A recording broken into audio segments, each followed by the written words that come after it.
നമ്മൾ ഇന്ന് പറയാനായിട്ട് പോകുന്ന പ്രോബ്ലം കോൺസിക്വൻഷ്യൽ ലോസ് പോളിസിയുടെ പ്രോബ്ലം ആണ്. കോൺസിക്വൻഷ്യൽ ലോസ് പോളിസി എടുത്ത അല്ലെങ്കിൽ policy loss of profit policy എടുത്തു കഴിഞ്ഞാൽ നമ്മൾ എങ്ങനെയാണ് ക്ലെയിം കാൽക്കുലേറ്റ് ചെയ്യുന്നത് എന്നാണ് ചെയ്യാനായിട്ട് പോകുന്നത്. ഇത് ഒരുപാട് നമ്മളൊരു 8 സ്റ്റെപ്പ് പഠിച്ചായിരുന്നു. അപ്പൊ അത്രയും സ്റ്റെപ്പ് ഒന്നും ഇല്ലാതെ അഡീഷണൽ എക്സ്പെൻസ് ഒന്നും ഇല്ല. നമുക്ക് 7ാമത്തെ സ്റ്റെപ്പ് ഒന്നും വരെ വരില്ല. അതിന് മുമ്പ് തന്നെ തീർക്കാൻ പറ്റുന്ന ഒരു ചെറിയ പ്രോബ്ലം ആണ് ഇത്. ഒരു സ്റ്റാർട്ടിംഗ് എന്നുള്ള രീതിയിൽ ചെറിയ പ്രോബ്ലം ആണ്. അപ്പൊ നമുക്ക് ആദ്യം ക്വസ്റ്റ്യൻ നോക്കാം. On 1/11/2017 a severe fire broke out in the premises of B Limited. The indemnity period lasted for 4 months, during which sales of the company were reduced to ₹2 lakh only.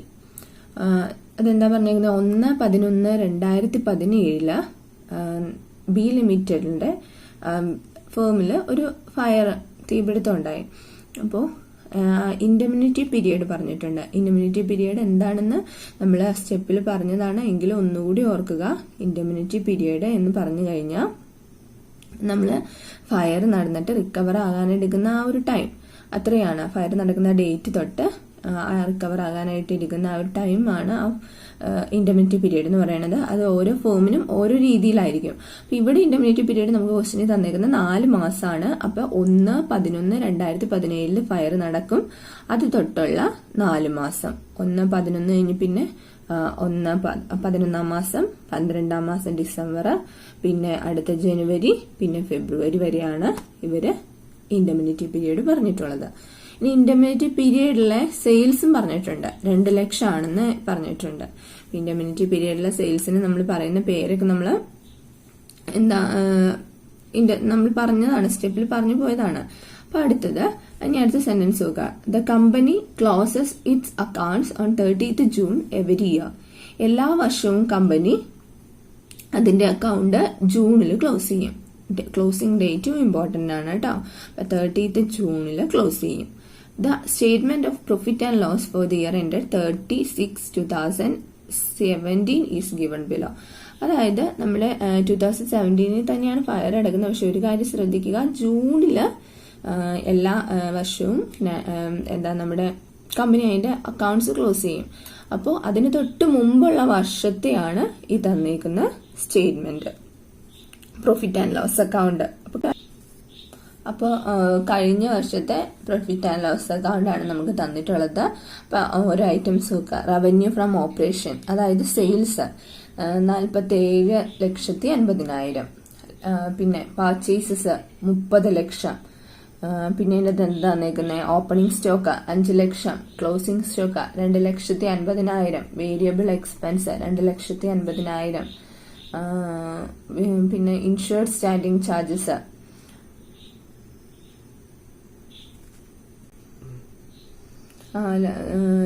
നമ്മൾ പറഞ്ഞതിൽ മാറിപ്പോയിരുന്നു കേട്ടോ. Changes in inventory, അതായത് opening stock minus closing stock ആണ് 2,50,000 വരുന്നത്. പിന്നെ variable expense 7,87,500 ആണ്. പിന്നെ insured standing charges 3,62,500 ആണ്.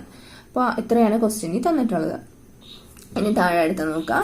The company took a loss of profit policy for a sum of ₹6 lakh. Company ഒരു ലോസ് ഓഫ് പ്രോഫിറ്റ് പോളിസി എടുത്തിട്ടുണ്ട്. 6 ലക്ഷത്തിന്റെയാണ് പോളിസി എടുത്തിട്ടുള്ളത്. The sales of the company for the 12 months ending the date of fire were ₹50 lakh. അതായത് fire നടക്കുന്ന ഡേറ്റിൽ അവസാനിക്കുന്ന 12 മാസത്തെ sales, അതായത് അതിന് തൊട്ട് മുമ്പത്തെ വർഷത്തെ സെയിൽസ് എന്ന് പറയുന്നത് 50 ലക്ഷമാണ്. And for the 4 months from 1/11/2016 to 28/2/2017 were ₹15 lakh. പിന്നെ എന്താ പറഞ്ഞിരിക്കുന്നത്? 1/11/2016 തൊട്ട് 28/2/2017 വരെയുള്ള സെയിൽസും പറഞ്ഞിട്ടുണ്ട്. ഇതൊക്കെ നമ്മുടെ സ്റ്റെപ്പിൽ ഓരോ ആൻസർ ആയിട്ട് വരുന്നതാണ് കേട്ടോ. ഒരു സ്റ്റെപ്പ് പറയുമ്പോൾ ഡീറ്റെയിൽഡ് ആയിട്ട് പറയാം. അടുത്ത സെന്റൻസ് പറഞ്ഞേക്കണേ. It was noted that the sales for the first 4 months of the year under indemnity were 20% higher than previous year. അവിടെ ഒരു ഇൻക്രീസ് പറയുന്നുണ്ട്. നമ്മൾ സെയിൽസ് 4 months ഇൻഡെമിനിറ്റി പീരീഡിൽ എന്താ കഴിഞ്ഞ വർഷത്തേക്കാൾ 20% കൂടിയായിരുന്നു ശരിക്കും വരേണ്ടിയിരുന്നത്. ഇനി ക്ലെയിം കാൽക്കുലേറ്റ് ചെയ്യാനായിട്ടാണ് നമ്മളോട് പറഞ്ഞിട്ടുള്ളത്. നമ്മൾ അപ്പോൾ ഏറ്റവും ആദ്യം നമ്മുടെ സ്റ്റെപ്പ് 8 പഠിച്ചു വെക്കുക. എന്നിട്ട് ഒന്നാമത്തെ സ്റ്റെപ്പിലേക്ക് നോക്കുക. ഒന്നാമത്തെ സ്റ്റെപ്പ് എന്താ? Calculate the rate of gross profit or gross profit ratio. Gross profit ratio calculate ചെയ്യാനാണ്. ഇപ്പൊ ഗ്രോസ് പ്രോഫിറ്റ് റേഷ്യോയുടെ ഫോർമുല വന്നിട്ടുണ്ട്. Gross profit ratio is equal to net profit plus insured standing charges divided by sales of the financial year preceding the year of fire. തീപിടുത്തം ഉണ്ടാകുന്നതിന് തൊട്ട് മുൻപുള്ള വർഷത്തെ സെയിൽസും ആണ് നമുക്ക് ആവശ്യമുള്ള ഫോർമുല ഇൻറ്റു 100. നമുക്ക് ആദ്യം ഒന്നാമത്തെ സ്റ്റെപ്പ് ചെയ്യാം. Net profit plus insured standing charges divided by കഴിഞ്ഞ വർഷത്തെ സെയിൽസ് ആണ്. അപ്പൊ നമ്മുടെ ക്വസ്റ്റ്യനിൽ നേരെ തന്നിട്ടുണ്ട്, കഴിഞ്ഞ വർഷത്തെ പ്രോഫിറ്റ് ആൻഡ് ലോസ് അക്കൗണ്ട് നേരെ തന്നിട്ടുണ്ട്. അപ്പൊ അതിൽ നിന്ന് എല്ലാം എടുത്തെഴുതാവുന്നുള്ളൂ. അപ്പൊ നെറ്റ് പ്രോഫിറ്റ് നോക്കി ഏറ്റവും താഴെ തന്നെ net profit 3,50,000 plus insured standing charge അവിടെ തന്നെ തന്നിട്ടുണ്ട് 3,62,500 ഡിവൈഡഡ് ബൈ സെയിൽസും കഴിഞ്ഞ വർഷത്തെ കണ്ടോ, കഴിഞ്ഞ വർഷത്തെ പ്രോഫിറ്റ് ആൻഡ് ലോസ് അക്കൗണ്ടിൽ തന്നിരിക്കുന്ന കഴിഞ്ഞ വർഷത്തെ സെയിൽസ് ആണ് 47,50,000 നേരെ തന്നേക്കാണ്. അത് മൊത്തം എടുത്ത് എഴുതിയിട്ട് ഒന്ന് പെർസെന്റേജ് കണ്ടാൽ മതി.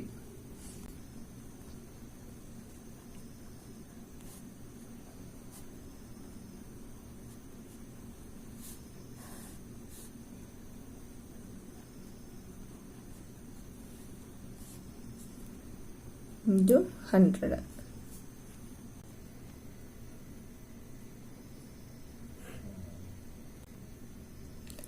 അപ്പോൾ നമുക്ക് കിട്ടുന്ന 14 പോയിന്റ് സംതിങ് കിട്ടും. അപ്പോൾ നമുക്കത് റൗണ്ട് ചെയ്ത് എഴുതാം, 15% എന്ന് എഴുതാം. നമ്മുടെ ഒന്നാമത്തെ സ്റ്റെപ്പ് കംപ്ലീറ്റ് ആയി. ഇനി അടുത്തത് സ്റ്റെപ്പ് 2 ആണ്.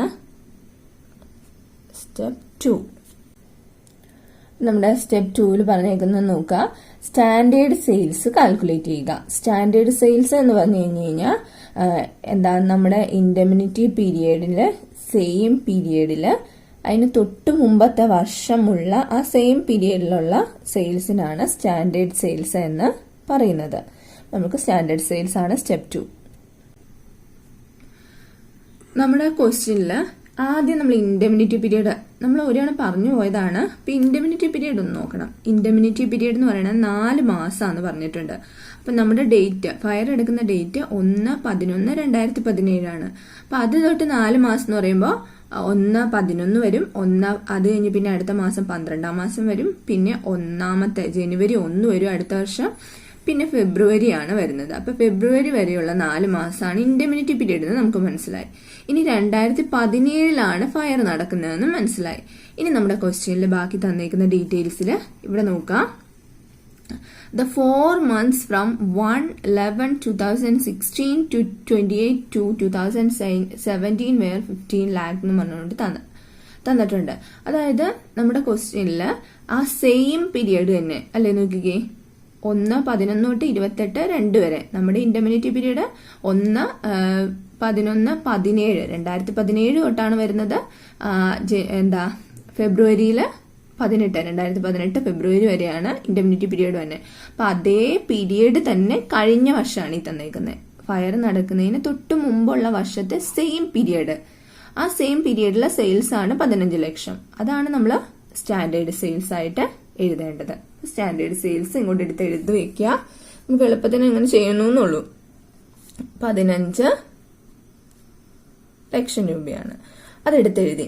ഇനി നമ്മൾ സ്റ്റെപ്പ് 2ൽ തന്നെ ഒരു കാര്യം കൂടി നമ്മൾ പറഞ്ഞിട്ടുണ്ടായിരുന്നു.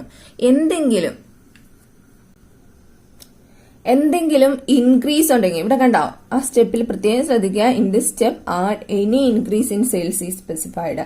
എന്തെങ്കിലും ഇൻക്രീസ് പറയുന്നുണ്ട് എങ്കിൽ നമ്മൾ ഈ സ്റ്റെപ്പിൽ ആഡ് ചെയ്യണം. അതവിടെ പ്രത്യേകം പറഞ്ഞിട്ടുണ്ട്. അപ്പൊ നമ്മൾ നമ്മുടെ ക്വസ്റ്റ്യനിൽ നോക്കുക, 20% സെയിൽസിന്റെ ഇൻക്രീസ് ഇവിടെ പറയുന്നുണ്ട്. ശരിക്കും അല്ലെ, അത്ര ഇൻക്രീസ് ശരിക്കും വരേണ്ടതായിരുന്നു എന്നുള്ള രീതിയിൽ പറയുന്നുണ്ട്. 20% ഇൻക്രീസ് നമ്മൾ എന്ത് ചെയ്യണം, ഈ സ്റ്റാൻഡേർഡ് സെയിൽസിന്റെ കൂടെ ആഡ് ചെയ്ത് കാണിക്കണം. ആഡ് ഇൻക്രീസ് ഇൻ സെയിൽസ് 15 ലക്ഷത്തിന്റെ 20% ഇൻറ്റു 20% നമുക്ക് 3 ലക്ഷം എന്ന ആൻസർ കിട്ടും. നമ്മൾ ഇത്രയും കൂടെ എഴുതിയിട്ട് സ്റ്റാൻഡേർഡ് സെയിൽസ് നമുക്ക് കിട്ടുന്ന ആൻസർ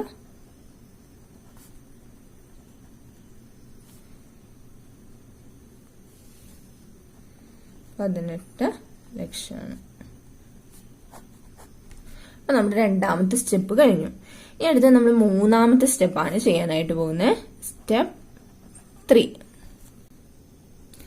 മൂന്നാമത്തെ നമ്മുടെ സ്റ്റെപ്പ് നോക്കിക്കേ. Find the actual sales. Actual sales എത്രയാണെന്ന് കണ്ടുപിടിക്കുക. കണ്ടുപിടിക്കാനൊന്നുമില്ല, നമ്മുടെ ക്വസ്റ്റ്യൻ നേരിട്ട് തരും. Actual sales is the sales during indemnity period. നമ്മുടെ ഇൻഡെമിനിറ്റി പീരീഡ് ഏതാന്ന് പറഞ്ഞിട്ടുണ്ട്. ആ 4 മാസത്തെ സെയിൽസ് ആണ് നമ്മളിവിടെ ആക്ച്വൽ സെയിൽസ് ആയിട്ട് എടുക്കുന്നുണ്ട്. അപ്പൊ നമ്മുടെ ക്വസ്റ്റ്യനിലേക്ക് നോക്കുക. ഇവിടെ പറയുന്നുണ്ട് ആ 4 മാസമാണ് നമ്മുടെ ഇൻഡെമിനിറ്റി പീരീഡ് എന്നും അതിന്റെ ഒപ്പം തന്നെ പറഞ്ഞു പോയിട്ടുണ്ട് 2 ലക്ഷമാണ് ഇൻഡെമിനിറ്റി പീരീഡിലെ സെയിൽസ് എന്നും ഒപ്പം തന്നെ പറഞ്ഞു പോയേക്കാണ്. അപ്പൊ ആ 2 ലക്ഷം ആണ് നമ്മുടെ actual sales.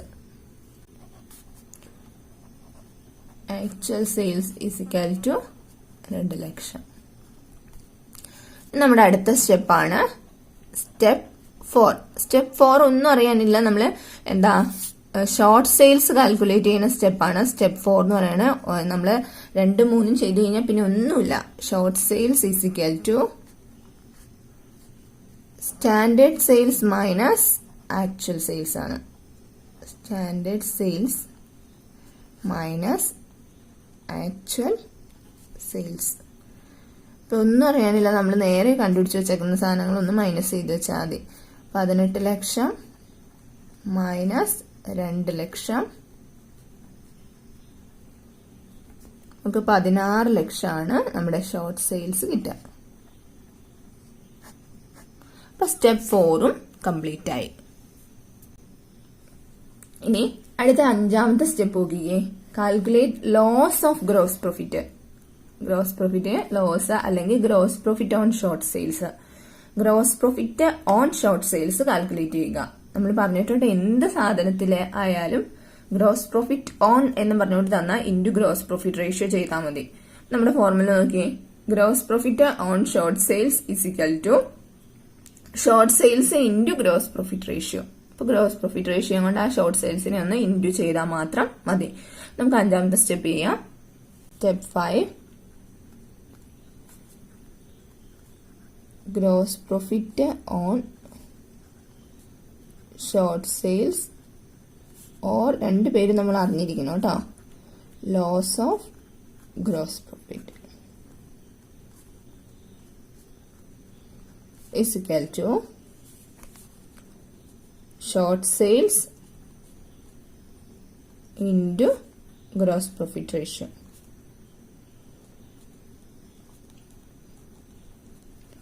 is equal to short sales നമ്മൾ കാൽക്കുലേറ്റ് ചെയ്ത് വെച്ചിട്ടുണ്ട് 16 ലക്ഷം. നമ്മൾ തൊട്ട് മുമ്പത്തെ സ്റ്റെപ്പിലാണ് ചെയ്തത് അല്ലെ. ഇൻറ്റു നമുക്കറിയാം ഗ്രോസ് പ്രോഫിറ്റ് റേഷ്യോ എത്രയായിരുന്നു നമ്മൾ കാൽക്കുലേറ്റ് ചെയ്ത 1ാമത്തെ സ്റ്റെപ്പിൽ കണ്ടത് 15%. ചെയ്ത് കഴിയുമ്പോൾ നമുക്ക് 2,40,000 എന്ന ആൻസർ കിട്ടും. അപ്പൊ നമ്മുടെ സ്റ്റെപ്പ് 5ഉം കംപ്ലീറ്റ് ചെയ്തേക്കാണ് കേട്ടോ. Calculate gross profit on annual turn over. Annual turnover എന്ന് പറയുന്നത് പ്രത്യേകം ശ്രദ്ധിക്കണം. നമ്മുടെ ഈ ക്വസ്റ്റ്യനിൽ നമുക്ക് മാറിപ്പോവാനുള്ള ചാൻസ് ഉണ്ട്. ഈ ക്വസ്റ്റ്യനിൽ നമുക്ക് പ്രത്യേകം ക്വസ്റ്റ്യനിൽ തന്നെ പറഞ്ഞിട്ടുണ്ട്. നമ്മുടെ ക്വസ്റ്റ്യനിൽ തന്നെ പറഞ്ഞാൽ നോക്കിയ 30th ജൂണിനാണ് നമ്മുടെ അക്കൗണ്ട്സ് ക്ലോസ് ചെയ്യുന്ന ഡേറ്റ്. 30th ജൂണിന് ആണ് അക്കൗണ്ട് ക്ലോസ് ചെയ്യുന്നത്. അപ്പൊ 30th ജൂണിന് അക്കൗണ്ട് ക്ലോസ് ചെയ്യുമ്പോൾ നമ്മൾ കഴിഞ്ഞ വർഷത്തെ ഡേറ്റ് പ്രത്യേകം തന്നിട്ടുണ്ട്. അതേസമയം ജനുവരി 1നും ആ ഒരു രീതിയിലാണ് വന്നത് എങ്കിൽ നമുക്ക് അധികം കൺഫ്യൂഷൻസ് ഒന്നും വരാതെ അത് കടന്നു നോക്കോളൂ. പക്ഷെ അല്ലെങ്കിൽ ഫയർ നടക്കുന്ന ഡേറ്റ് എന്ന് പറയുന്നത് ഇതിന്റെ ആ ഒരു അടുത്തൊക്കെയാണ് വരുന്നത് എങ്കിൽ 30th ജൂൺ ആണെങ്കിൽ നെക്സ്റ്റ് ഡേ ആണ് ഫയർ വരുന്നത് എങ്കിൽ നമുക്ക് കഴിഞ്ഞ വർഷത്തെ സെയിൽസും ആനുവൽ ടേൺ ഓവറും ഒക്കെ സെയിം ആയിരിക്കും. പക്ഷെ ഈ കേസില് 30th ജൂണില് നമുക്ക് അക്കൗണ്ട് ക്ലോസ് ചെയ്യാണ്. 30th ജൂണിൽ അക്കൗണ്ട് ക്ലോസ് ചെയ്യുമ്പോൾ ഫയർ നടക്കുന്നത് എന്ന് പറഞ്ഞു കഴിഞ്ഞാൽ പിന്നെയും കുറച്ച് നാൾ കഴിഞ്ഞിട്ടാ. അപ്പോൾ 1/11 ഫയർ നടക്കുന്നത്. അപ്പോൾ 1/11 ഫയർ നടക്കുമ്പോൾ ഈ 1/11 വരെയുള്ള സെയിൽസ് ആണ് നമ്മൾ എടുക്കേണ്ടത്. അപ്പൊ ഇത് കഴിഞ്ഞിട്ട് വീണ്ടും കുറച്ച് നാളുകൂടി കഴിഞ്ഞിട്ടുള്ള സെയിൽസ് കൂടി വന്നാലാണ് ആനുവൽ ടേൺ ഓവർ ആവുള്ളൂ. നമ്മുടെ ആനുവൽ ടേൺ ഓവർ പ്രത്യേകം ശ്രദ്ധിക്കണം. ഫയർ നടക്കുന്ന ഡേറ്റിന് അല്ലെങ്കിൽ ഡേറ്റിന് തൊട്ട് മുമ്പുള്ള ഡേറ്റ് വരെയുള്ള 12 മാസത്തെ സെയിൽസിനാണ് ആനുവൽ ടേൺ ഓവർ എന്ന് പറയുന്നത്. അതായത് നമ്മുടെ തൊട്ട് മുമ്പത്തെ വർഷത്തെ സെയിൽസും ആനുവൽ ടേൺ ഓവറും സെയിം ആകണമെങ്കിൽ നമ്മൾ ക്ലോസ് ചെയ്യുന്ന ഡേറ്റിൽ അതിന്റെ തൊട്ട് പിറ്റത്തെ ഡേറ്റിൽ തന്നെ ഫയർ നടക്കണം. എങ്കിൽ മാത്രമേ അങ്ങനെ ഒരു എമൗണ്ട് വരാറുള്ളൂ. അപ്പൊ ഈ കേസിൽ എങ്ങനെയാണ് ആനുവൽ ടേൺ ഓവർ? നമ്മുടെ ക്വസ്റ്റ്യൻ ഇവിടെ പ്രത്യേകം തന്നിട്ടുണ്ട്. ക്വസ്റ്റ്യനില് 12 months ending the date of fire. കണ്ടോ, ആ ഫയർ നടക്കുന്ന ഡേറ്റിൽ അവസാനിക്കുന്ന 12 മാസത്തെ സെയിൽസ് എന്ന് പ്രത്യേകം ഇവിടെ പറഞ്ഞിട്ടുണ്ട്. 50 ലക്ഷമാണ് ഇവിടെ സെയിൽസ് വന്നേക്കുന്നത്. അപ്പൊ ആനുവൽ ടേൺ ഓവർ 50 ലക്ഷമാണ്. അപ്പൊ ആനുവൽ ടേൺ ഓവർ നമ്മളോട് ഈ സ്റ്റെപ്പിൽ പറഞ്ഞേക്കുന്ന ആനുവൽ ടേൺ ഓവർ കണ്ടുപിടിക്കാനല്ല, gross profit on annual turnover കണ്ടുപിടിക്കാനാണ്. അപ്പൊ gross profit on annual turnover എന്ന് പറഞ്ഞു കഴിഞ്ഞാൽ എന്തായിരിക്കും? Annual turnover into gross profit ratio. ഇനി നമ്മൾ ഈ gross profit on annual turnover കണ്ടുപിടിക്കുന്നതിന് മുൻപ് ഒരു സ്റ്റെപ്പ് കൂടിയുണ്ട്. Add any increase in sales is specified. സെയിൽസിൽ എന്തെങ്കിലും ഇൻക്രീസ് ഉണ്ടെങ്കിൽ എന്ത് ചെയ്യണം?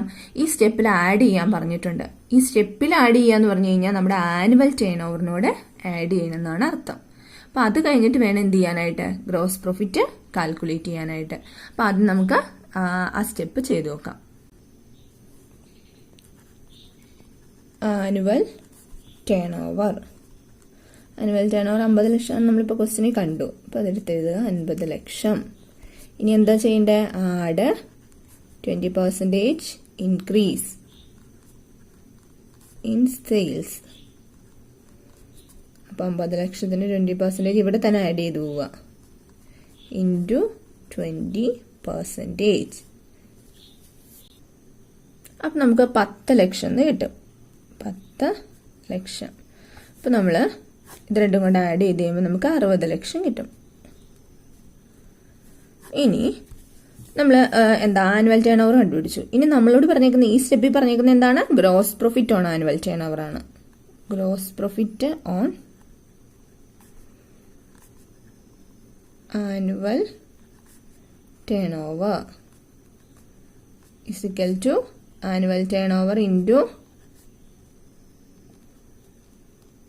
Gross profit ratio.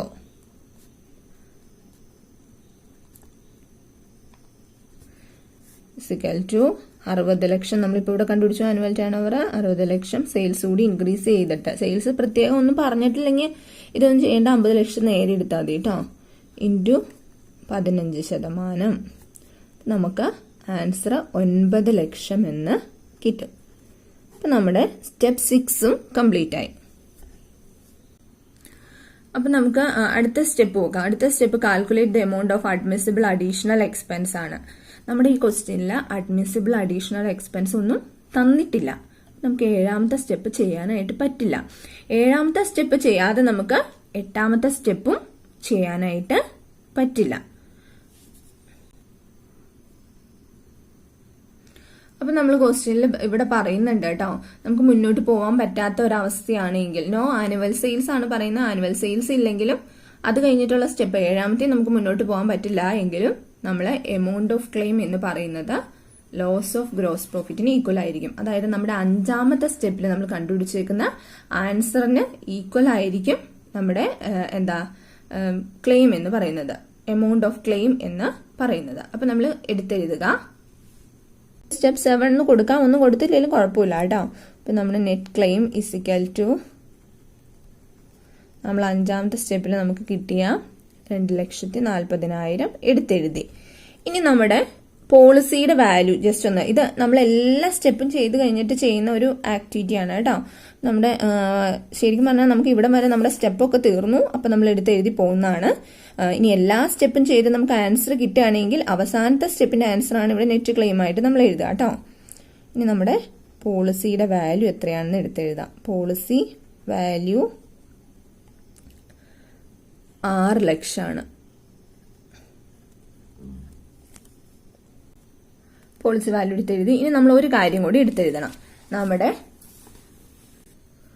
നമ്മുടെ ആറാമത്തെ സ്റ്റെപ്പിന്റെ ആൻസർ എന്ന് പറഞ്ഞാൽ gross profit on annual turnover 9 ലക്ഷം കിടക്കുന്നുണ്ടോ, ആ ആൻസർ കൂടി ഒന്ന് എടുത്തെഴുതണം. അപ്പോൾ gross profit on annual turnover is equal to 9 ലക്ഷം. നമ്മൾ ഒരു പ്രോബ്ലം ചെയ്ത് കംപ്ലീറ്റ് ആയി കഴിഞ്ഞിട്ട് എടുത്തെഴുതേണ്ട 3 കാര്യങ്ങളാണിത്. 1 നമ്മൾ കണ്ടുപിടിച്ച നെറ്റ് ക്ലെയിം, 2 പോളിസിയുടെ വാല്യൂ എത്രയാണ്, 3 നമ്മുടെ ആറാമത്തെ സ്റ്റെപ്പിന്റെ answer gross profit on annual turnover എത്രയാണ്. Gross profit on annual turnover എന്ന് പറയുന്നത് നമ്മുടെ ആറാമത്തെ സ്റ്റെപ്പിന്റെ ആൻസർ ആണ്. Gross profit on annual turnover പ്രത്യേകം മനസ്സിലോർത്ത് വെക്കുക കേട്ടോ. അപ്പൊ ഇത്രയും കാര്യം നമ്മൾ എല്ലാ സ്റ്റെപ്പും ചെയ്തിട്ടാണ് എടുത്തെഴുതേണ്ടത്. പക്ഷെ ഈ പ്രോബ്ലത്തിൽ നമ്മുടെ സ്റ്റെപ്പ് 6 വരെയാണ് ഉള്ളൂ. അപ്പൊ സ്റ്റെപ്പ് 6 വരെ വരുമ്പോൾ നമ്മൾ നെറ്റ് ക്ലെയിം ആയിട്ട് എടുക്കുന്നത് സ്റ്റെപ്പ് 5ന്റെ ആൻസർ ആണ്. ലോസ് ഓഫ് ഗ്രോസ് പ്രോഫിറ്റ് ആണ് നമ്മൾ ആൻസർ ആയിട്ട് എടുക്കുന്നത്. അല്ലായിരുന്നു എങ്കിൽ നമുക്ക് 8ാമത്തെ സ്റ്റെപ്പിലാണ് നെറ്റ് ക്ലെയിം കിട്ടുള്ളൂ. ഇനി ഈ 3 എടുത്തെഴുതി കഴിഞ്ഞിട്ട് പോളിസിയുടെ value gross profit on annual ടേൺ ഓവറും കൂടി കമ്പയർ ചെയ്യണം.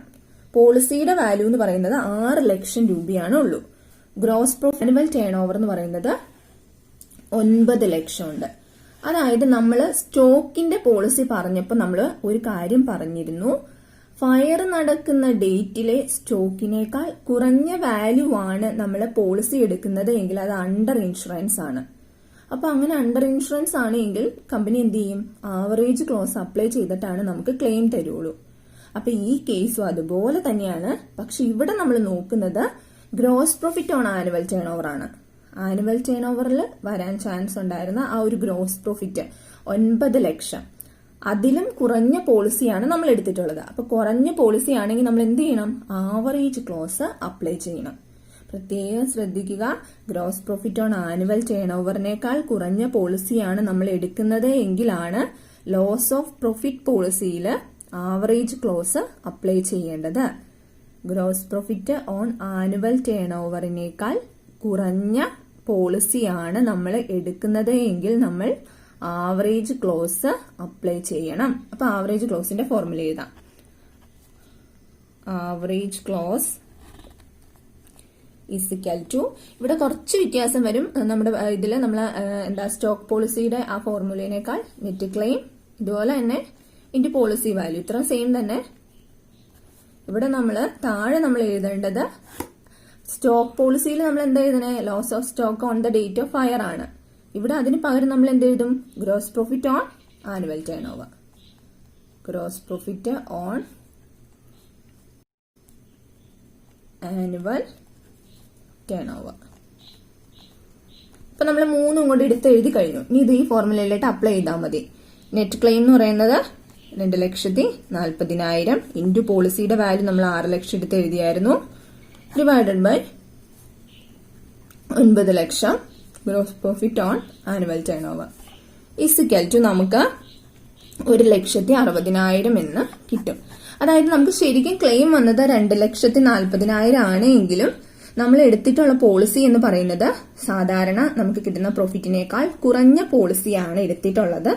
അതുകൊണ്ട് കമ്പനി ആവറേജ് ലോസ് അപ്ലൈ ചെയ്ത് നമുക്ക് 1,60,000 വരെ നമ്മുടെ നഷ്ടം തരുള്ളൂ. ഇതാണ് ഈ പ്രോബ്ലം. ഏറ്റവും സിമ്പിൾ ആയിട്ടുള്ള loss of gross profit consequential policy അല്ലെങ്കിൽ ലോസ് ഓഫ് പ്രോഫിറ്റ് പോളിസിയുടെ ഏറ്റവും സിമ്പിൾ ആയിട്ടുള്ള ഒരു പ്രോബ്ലം ആണ് നമ്മൾ ഈ ചെയ്തത്. ബാക്കി ഫുൾ സ്റ്റെപ്പ് വരുന്ന പ്രോബ്ലം ആണ് ഇനി ചെയ്യാനായിട്ട് ഉള്ളത്. അപ്പോൾ ആ സ്റ്റെപ്പ് 8 ഇമ്പോർട്ടന്റ് ആണ്. എന്നിട്ട് ഏതൊക്കെ സ്റ്റെപ്പിൽ വരുമ്പോൾ നമ്മൾ എങ്ങനെയൊക്കെ കാൽക്കുലേഷൻ വരും എന്നുള്ളത് പ്രത്യേകം